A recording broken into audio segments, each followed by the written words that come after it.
Hi guys, আজকে আমি কাঁচা কাঁঠালের তরকারি রান্না করব আমার বাবার জন্য এবং আমি একটু বাড়িতেও আজকে যাব। তো আমি তরকারিটা পুরোটাই কাঁচা লঙ্কা বাটা দিয়ে রান্না করব আর চিংড়ি মাছ দিয়ে এটা রান্না করব।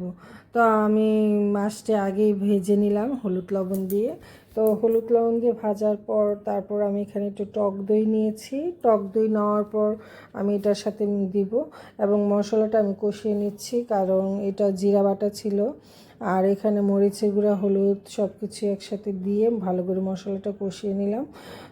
কষানোর পর আমি আগে আলু আর কাঁচা কাঁঠাল আমি ভেজে রেখেছিলাম।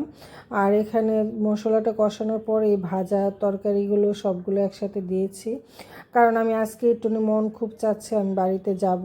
তো বাবার জন্য একটু কাঁচা কাঁঠালের তরকারি নিয়ে যাচ্ছি, কারণ আমার বাবা খেতে ভীষণ ভালোবাসে। তো আমি এখন বেড়ে নিলাম। তো ফ্রিজে আমার একটু পায়েস ছিল, এর জন্য আমি বাবার জন্য পায়েসও নিয়ে নিলাম।